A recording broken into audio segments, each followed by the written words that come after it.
여러분의 구독과 좋아요는 채널을 유지하는 큰 힘이 됩니다. 무소유, 나를 찾아가는 6개의 질문. 우리는 이미 너무 많이 쥐고 있다. 어떤 날은 문득 이런 생각이 든다. 나는 지금 누구의 삶을 살고 있는 걸까? 아침에 눈을 뜨면 해야 할 일들이 줄지어 기다린다. 확인해야 할 메시지, 채워야 할 역할, 지켜야 할 약속. 그 사이에서 나는 바쁘게 움직이지만 정작 내가 원하는 것이 무엇인지는 잘 모르겠다. 아니, 물어볼 시간조차 없다. 법정 스님은 말씀하셨다. 무소유란 아무것도 갖지 않는 것이 아니라 불필요한 것을 갖지 않는 것이라고. 그런데 우리는 정작 무엇이 불필요한지조차 판단하지 못한 채 살아간다. 손에 든 것이 많아질수록 그것이 내 것인지 남이 쥐어준 것인지조차 구분이 안 된다. 문제는 물건만이 아니다. 우리는 타인의 기대를 쥐고 산다. 사회가 정해놓은 성공의 기준을 쥐고 산다. 과거의 후회와 미래의 불안을 쥐고 산다. 그렇게 손에 든 것들이 너무 많아서 정작 나를 잡을 손이 없다. 나답게 산다는 말이 요즘처럼 많이 회자되는 시대도 없다. 그런데 역설적이게도 나답게 사는 사람은 그 어느 때보다 드물다. 우리는 나를 찾으려 하지만 찾는 방법마저 남의 것을 따라한다. 책을 읽고 강의를 듣고 루틴을 만들고 목표를 세운다. 그것들이 나쁜 건 아니다. 다만 그 모든 것이 더 채우기 위한 행위일 때가 많다는 것이 문제다. 법정 스님의 무소유는 결핍의 철학이 아니다. 그것은 오히려 회복의 철학이다. 비워야 비로소 보이는 것들이 있다. 손을 놓아야 움직일 수 있는 몸이 있다. 고요해져야 들리는 소리가 있다. 무소유는 가난하게 살자는 이야기가 아니라 나를 가리고 있는 것들을 덜어내자는 이야기다. 이 글은 6개의 질문으로 이루어져 있다. 각각의 질문은 우리가 일상에서 마주하는 그러나 쉽게 지나치는 순간들을 붙잡는다. 비교, 집착, 관계, 자유, 정체성, 그리고 불완전함. 이 질문들 앞에서 우리는 잠시 멈춰 설 것이다. 답을 주려는 글은 아니다. 다만 함께 앉아 생각해 보려 한다. 지금 내가 쥐고 있는 것 중에서 정말 내 것은 무엇일까? 일부.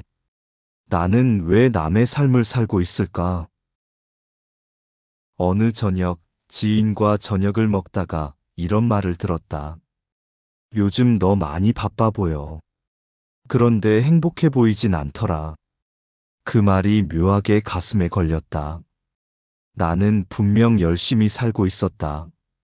일도 하고, 사람도 만나고, 계획도 세우고. 그런데 행복하냐고 물으면 선뜻 대답이 나오지 않았다. 바쁨과 충만함은 다른 것이었다. 법정 스님은 송광사에서 홀로 지내시며 필요 이상의 것을 두지 않으셨다고 한다.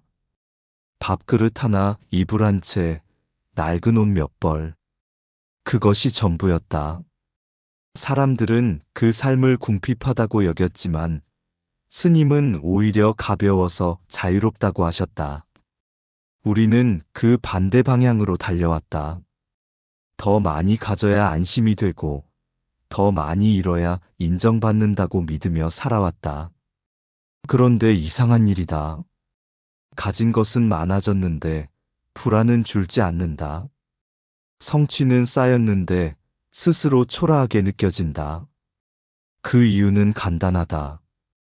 우리가 가진 것 중 상당수가 사실 우리가 원한 게 아니기 때문이다.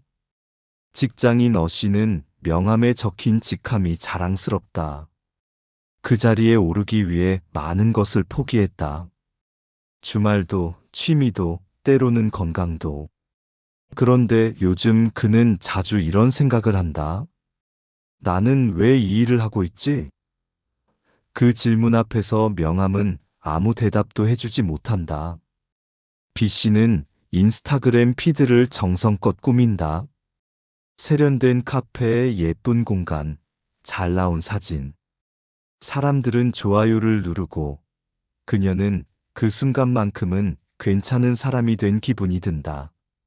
하지만 폰을 내려놓으면 공허하다. 사진 속 나와 지금의 나 사이에는 설명할 수 없는 거리가 있다. C씨는 자녀 교육에 몰두한다. 학원 스케줄을 짜고 성적표를 분석하고 다른 집 아이와 비교한다. 그는 이것이 아이를 위한 일이라고 믿지만 가끔 아이의 눈빛이 낯설다. 엄마, 나는 뭘 좋아하는지 모르겠어요. 아이가 한 말이 오래 남는다. 이들은 모두 열심히 살고 있다. 그런데 그 열심은 종종 누군가의 기준에 맞추기 위한 것이다. 회사가 원하는 직원, 타인이 부러워할 만한 삶, 사회가 인정하는 부모. 그 역할을 수행하는 동안 정작 나는 어디에 있는지 모른다. 법정 스님의 무소유는 여기서 출발한다. 소유가 정체성이 되어버린 순간 우리는 나를 잃는다. 물건을 많이 가진 사람이 부자라고 생각하지만 법정 스님은 오히려 그를 짐이 많은 사람이라 보셨다.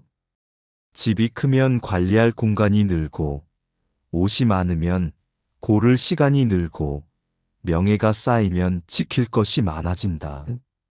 소유는 자유가 아니라 속박이 된다. 그런데 우리가 쥐고 있는 건 물건만이 아니다. 이 정도 나이면 이만큼은 벌어야지. 이 직장 다니는 사람이 이 정도 차는 타야지. 남들 다 하는데 나만 안 하면 뒤처지는 거 아냐? 이 문장들 속에는 나가 없다. 오직 비교와 기준만 있을 뿐이다. 우리는 스스로 정한 삶이 아니라 남들이 정해놓은 삶의 틀 안에서 허우적거린다.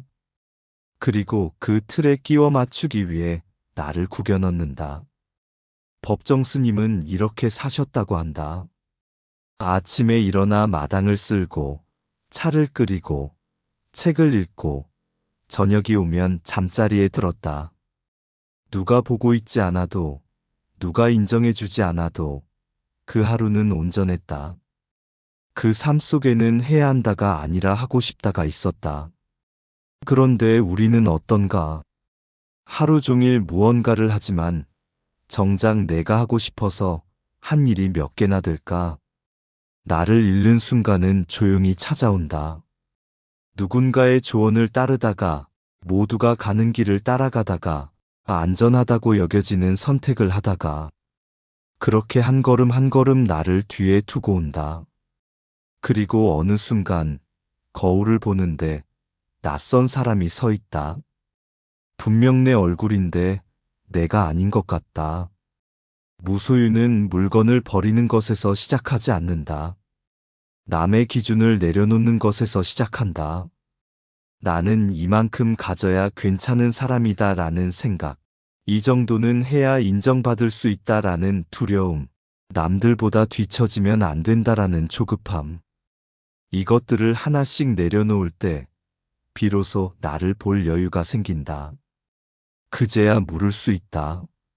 나는 정말 무엇을 원하는가? 나는 어떤 사람이고 싶은가? 나는 무엇을 할 때 온전한가? 법정 스님은 무소유는 넉넉한 삶이라고 하셨다. 그 넉넉함은 많이 가진 데서 오는 게 아니라 나를 아는 데서 온다. 내가 누구인지 알 때 남의 삶을 살 이유가 없어진다. 오늘 하루 이런 질문을 해볼 수 있을까? 지금 내가 하고 있는 이 일은 정말 내가 원해서 하는 걸까? 대답이 주저되는 순간들이 있을 것이다. 그 주저함이 나쁜 건 아니다. 오히려 그것은 신호다. 나를 찾아가라는 신호. 우리는 모두 남의 삶을 조금씩 살아왔다.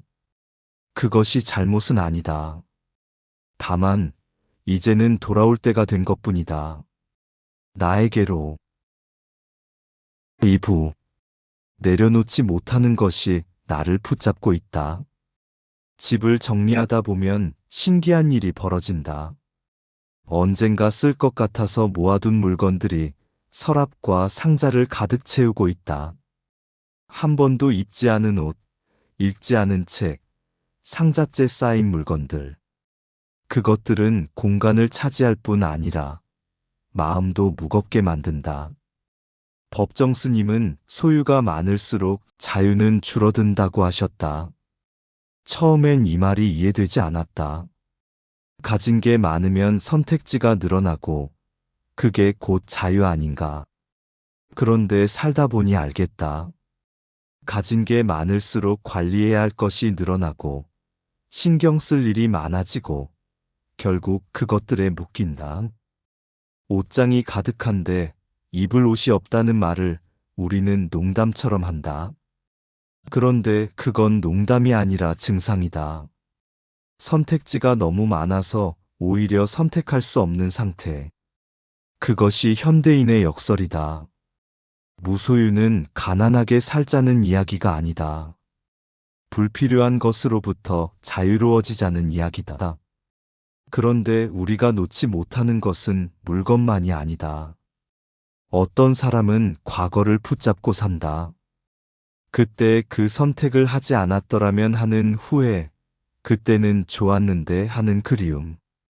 이미 지나간 시간을 손에 쥐고 현재를 살지 못한다. 어떤 사람은 미래를 붙잡고 산다. 나중을 위해 지금을 희생하고 혹시 모르니까 불안을 쌓아둔다.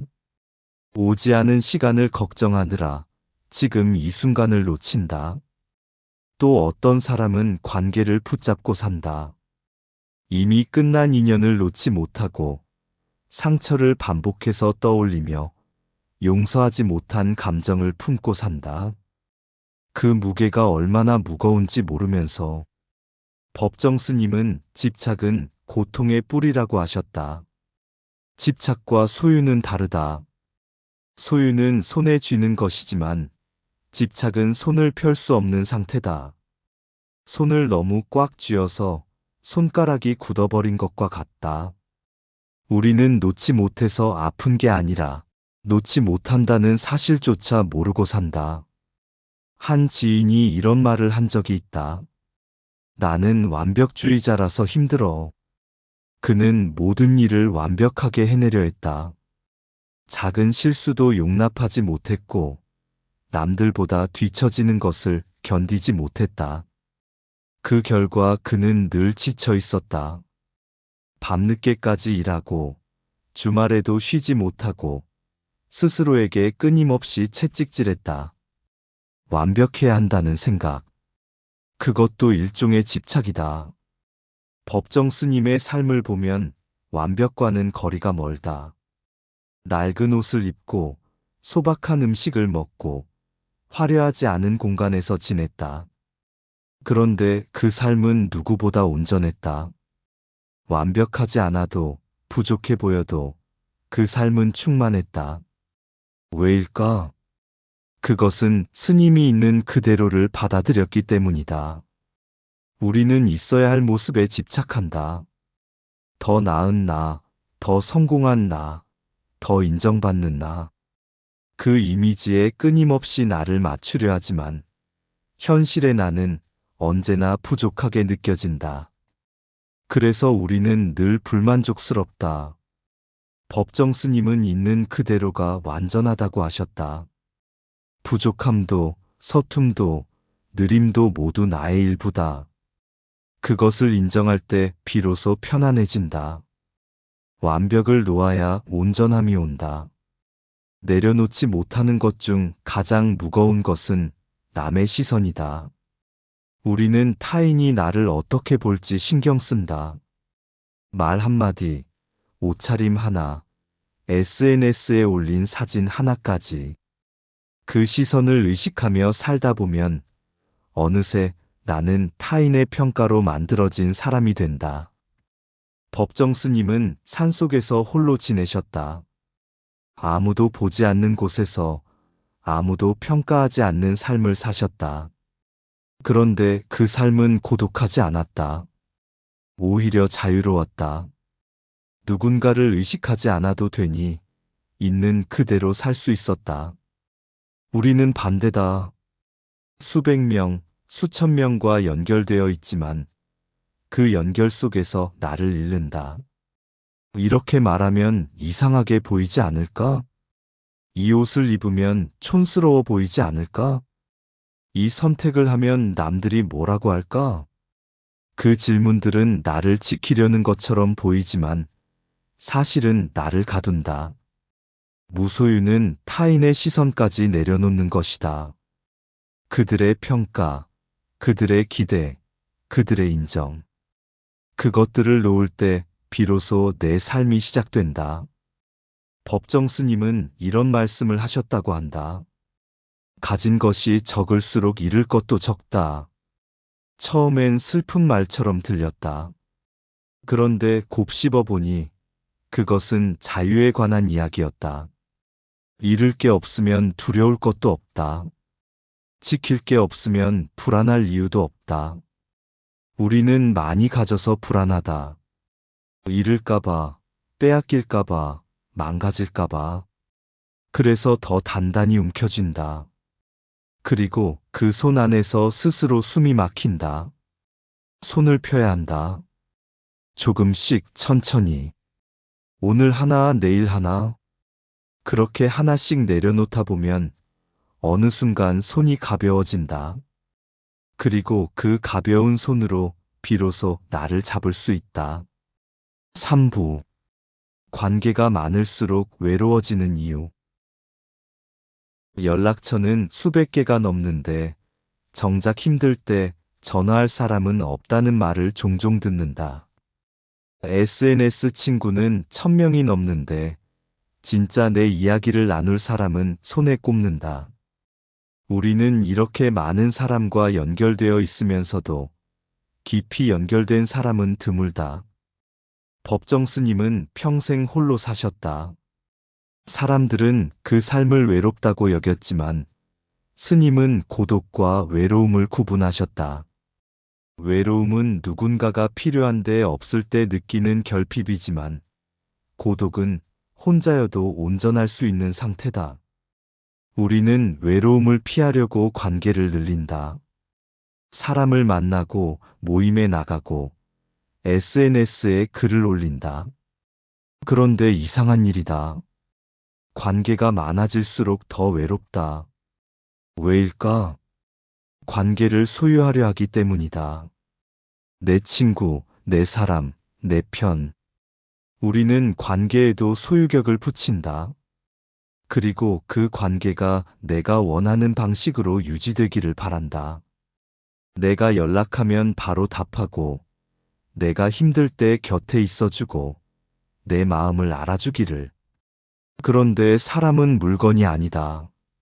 내 뜻대로 움직이지 않고, 내 기대를 항상 채워주지 않는다. 그래서 우리는 실망한다. 배신감을 느낀다. 나는 이렇게 했는데 왜 너는 그러지 않아? 법정 스님은 사람을 소유하려 하지 않으셨다. 찾아오는 이가 있으면 차를 내어주고 떠나는 이가 있으면 담담히 보냈다. 붙잡지도 원망하지도 않으셨다. 관계는 인연일 뿐 소유가 아니라고 보셨다. 인연은 흐르는 물과 같다. 억지로 움켜쥐면 손가락 사이로 빠져나간다. 손을 펴고 가만히 떠받들 때 비로소 그 물은 머문다. 어떤 사람들은 관계 속에서 자신을 잃는다. 상대가 원하는 모습으로 나를 맞추고 상대의 기분에 따라 내 감정을 조율하고 상대가 떠날까봐 전전긍긍한다. 그렇게 관계를 유지하지만 정작 그 안에서 나는 없다. 법정 스님은 혼자 있을 수 있는 사람만이 함께 있을 수 있다고 하셨다. 혼자 있을 때 불안한 사람은 함께 있을 때도 불안하다. 상대에게 기대고 의지하고 채워지기를 바란다. 그런데 관계는 결핍을 채우는 도구가 아니다. 진짜 관계는 각자가 온전할 때 가능하다. 내가 나로 서 있고 상대도 상대로 서 있을 때, 서로의 온전함을 존중할 때, 그때 비로소 우리는 함께 있으면서도 자유롭다. 법정 스님의 삶을 보면 사람을 멀리한 것이 아니라 거리를 둔 것이었다.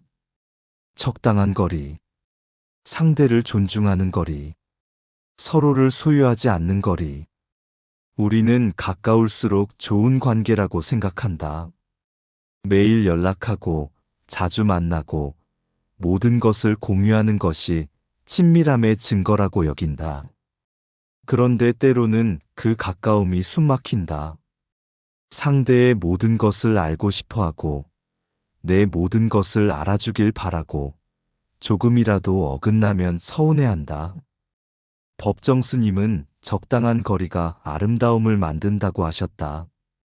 꽃도 너무 가까이 보면 형태가 흐려진다. 한 발짝 물러서야 온전한 모습이 보인다. 사람도 마찬가지다. 거리를 둔다는 것은 냉정해지는 게 아니다. 오히려 상대를 있는 그대로 보려는 따뜻함이다.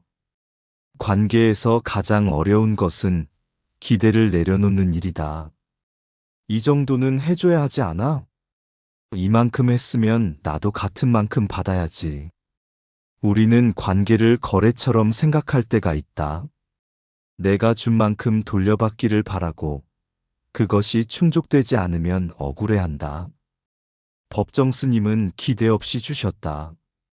찾아오는 이에게 차를 내어주지만 그가 다시 오길 바라지 않으셨다. 도움을 주지만 감사를 기대하지 않으셨다. 그 삶 속에는 조건이 없었다. 조건 없는 관계.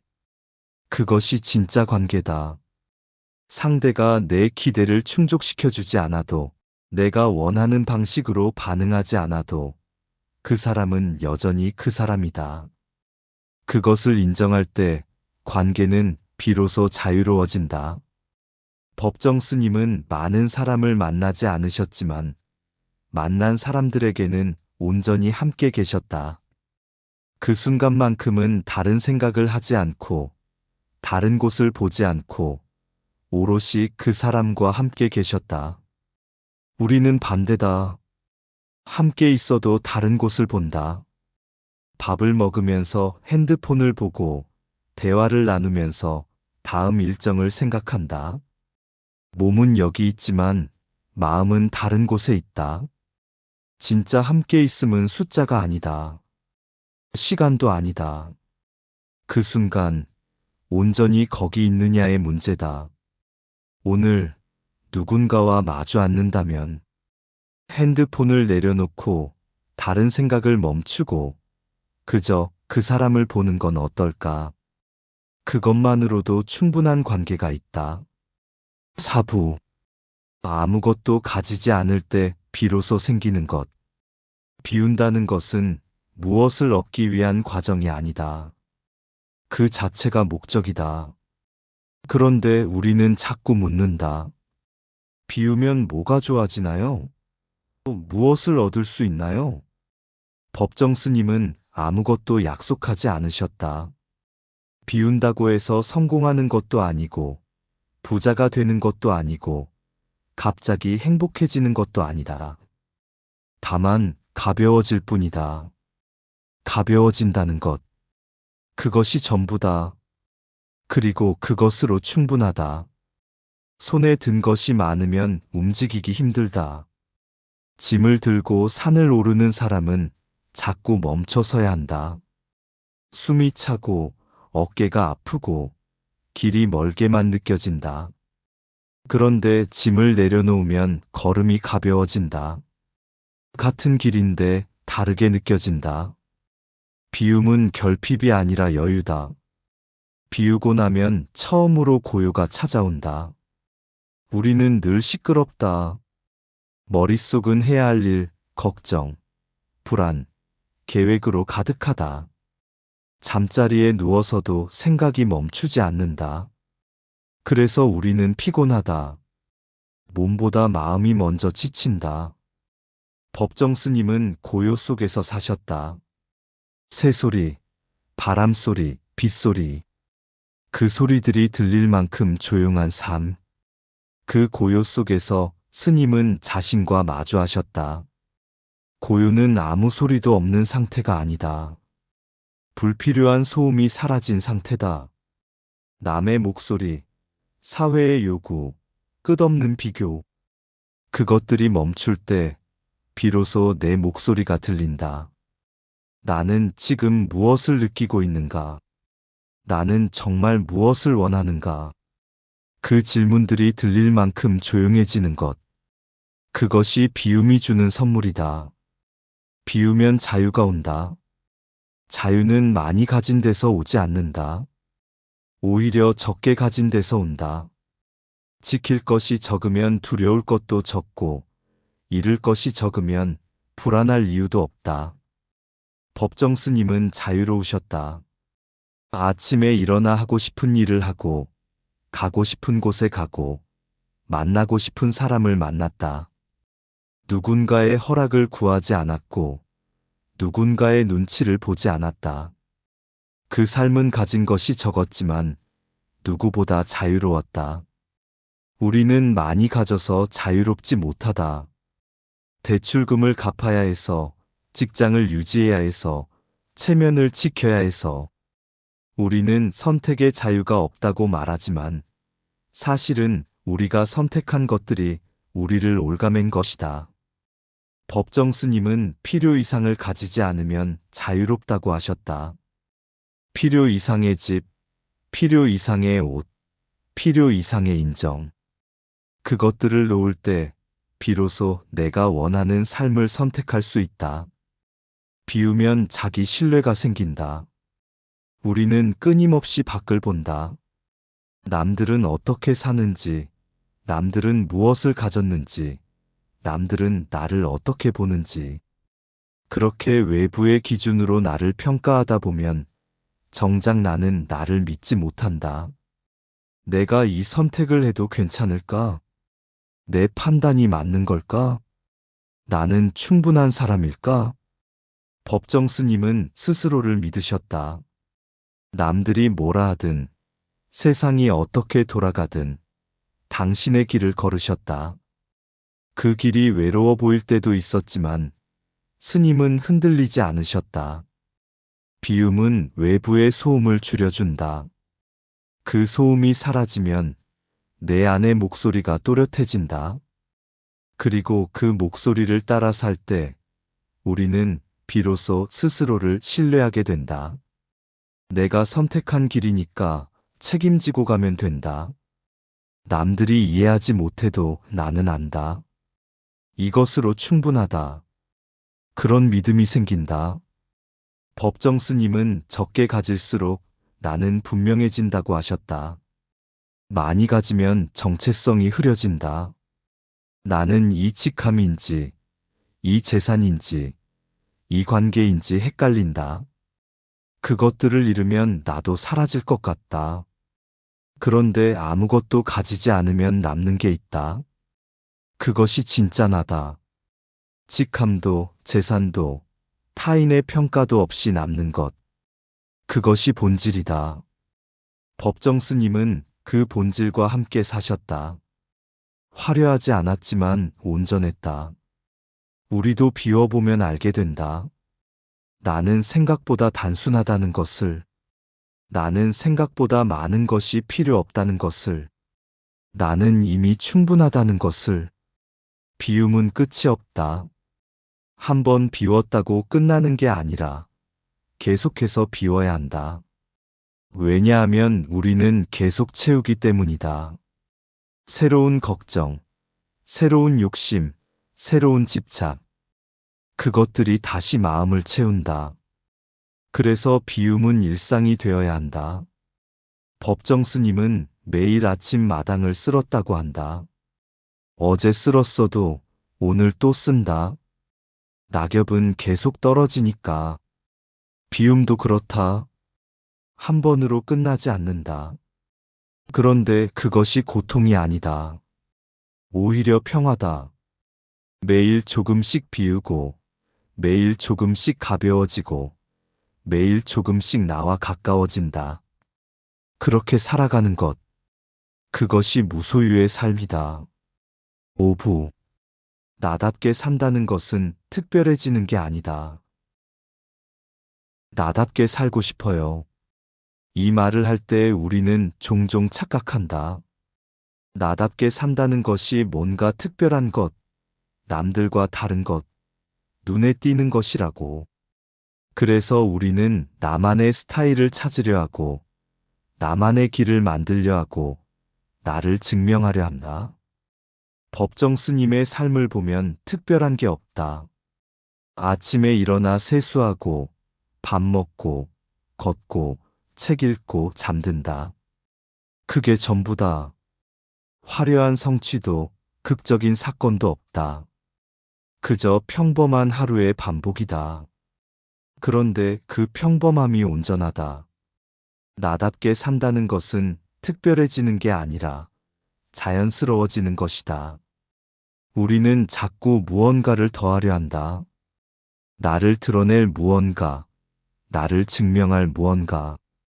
그래서 자기계발서를 읽고, 새로운 취미를 시작하고, 루틴을 만들고, 목표를 세운다. 그런데 법정 스님은 반대로 가셨다. 빼는 쪽으로. 불필요한 것을 덜어내고, 과한 것을 줄이고, 복잡한 것을 단순하게 만드셨다. 나다움은 만드는 게 아니라 드러나는 것이다.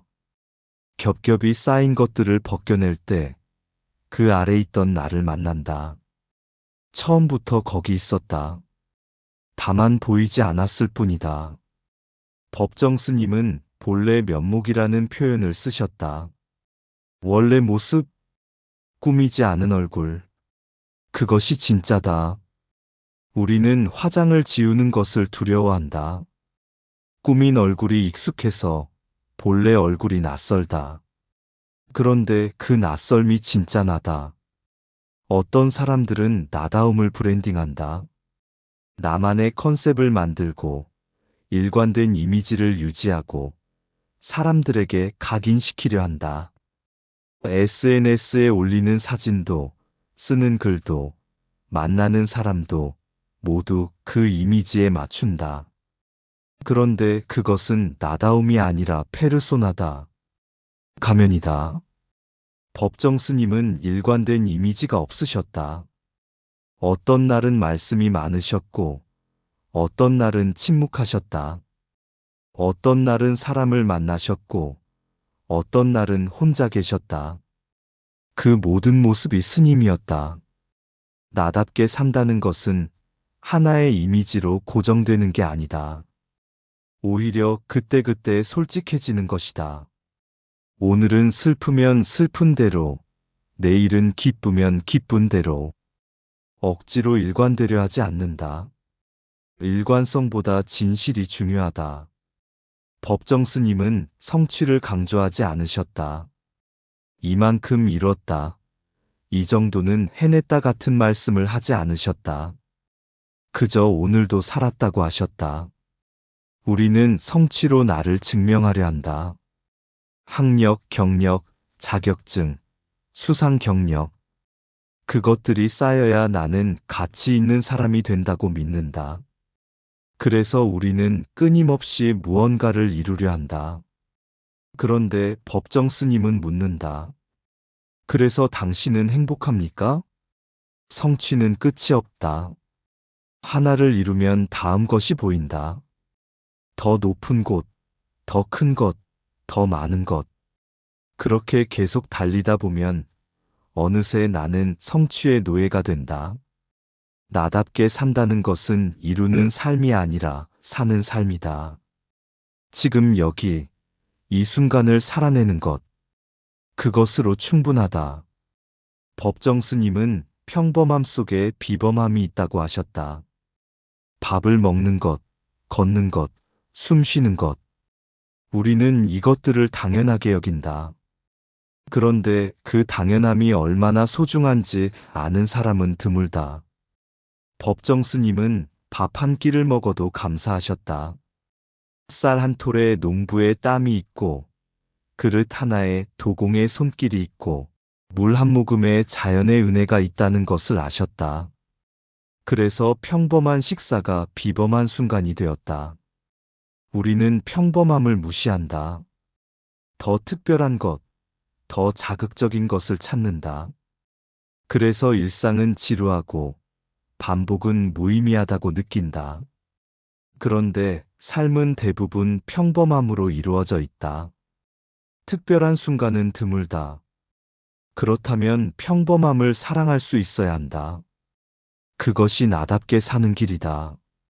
나답게 산다는 것은 드러내지 않아도 되는 삶이다. 법정 스님은 자신을 알리지 않으셨다. SNS도 없었고 인터뷰도 드물었다. 그저 산속에서 조용히 사셨다. 그런데 그 삶이 많은 사람에게 울림을 주었다. 우리는 반대다. 끊임없이 나를 알리려 한다. 사진을 올리고 글을 쓰고 반응을 확인한다. 나 여기 있어요. 나 이렇게 살고 있어요. 나 괜찮은 사람이에요. 그런데 정작 나는 나를 알고 있을까? 법정 스님은 자신을 아는 것이 가장 어렵다고 하셨다. 남에게 보이는 나는 쉽게 만들 수 있다. 그런데 나 혼자 있을 때에 아무도 보지 않을 때에 나를 아는 것은 어렵다. 나답게 산다는 것은 그날을 아는 것이다. 그리고 그 나와 함께 사는 것이다.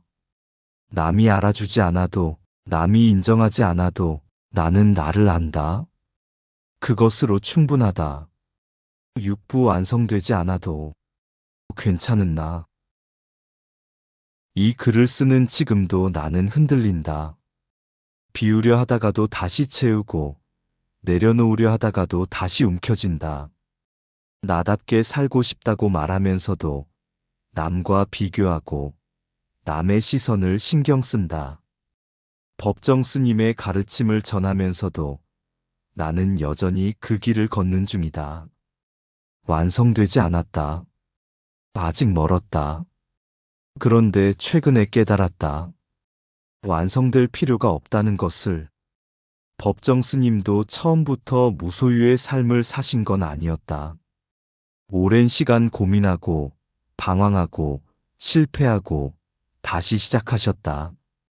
완벽한 스님이 아니라 계속 걸어가는 구도자였다. 우리도 그렇다. 나답게 산다는 것은 완성된 상태가 아니라 계속 나를 찾아가는 과정이다. 오늘 비웠다가 내일 다시 채우고 모레 또 비우고 그렇게 반복하면서 조금씩 나와 가까워진다. 중요한 것은 완성이 아니라 방향이다. 어디로 가고 있는가? 나에게로 가고 있는가? 남에게로 가고 있는가? 그것만 분명하면 된다. 법정 스님은 매일 새롭게 시작하라고 하셨다. 어제 실패했어도 오늘 다시 시작하면 된다. 어제 놓쳤어도 오늘 다시 잡으면 된다. 매일 아침은 새로운 기회다. 우리는 자꾸 과거에 묶인다. 나는 원래 이런 사람이야. 나는 늘 이렇게 실패해. 나는 변하지 못해. 그렇게 스스로를 고정시킨다. 그런데 법정 스님은 말씀하신다. 고정된 나는 없다고. 매 순간 새롭게 태어날 수 있다고. 오늘 하루 하나만 덜 쥐고 살아보는 것. 그것이 새로운 시작이다. 무소유는 완벽을 추구하지 않는다. 오히려 불완전함을 인정한다. 법정 스님의 암자는 완벽하지 않았다. 낡은 기와 삐걱거리는 문, 고르지 않은 마루. 그런데 그 불완전함이 따뜻했다. 우리도 그렇다. 불완전해도 괜찮다. 부족해도 괜찮다. 완성되지 않아도 괜찮다. 그 불완전함이 우리를 인간답게 만든다. 이 글을 읽는 당신도 지금 무언가를 쥐고 있을 것이다. 놓고 싶지만 놓지 못하는 것, 버리고 싶지만 버리지 못하는 것, 떠나보내고 싶지만 붙잡고 있는 것. 그것이 무엇이든 조급해하지 않아도 된다. 한꺼번에 다 놓을 필요는 없다. 오늘 하나, 내일 또 하나. 그렇게 조금씩 손을 펴다 보면 어느 순간 가벼워진 손을 발견하게 될 것이다. 법정 스님은 평생 혼자 사셨지만 외롭지 않으셨다고 한다. 자신과 함께 있었기 때문이다. 우리도 그럴 수 있다. 혼자여도 온전하고 비어 있어도 충만하고 평범해도 빛나는 그런 삶. 그것이 나답게 사는 삶이다. 오늘 밤 조용히 앉아 나를 돌아본다. 손에 든 것을 하나씩 내려놓고 마음에 쌓인 것을 하나씩 비우고 있는 그대로의 나와 마주한다. 완성되지 않았지만 그것으로 충분하다. 지금 여기 이대로. 여러분의 구독과 좋아요는 큰 힘이 됩니다. 시청해주셔서 감사합니다.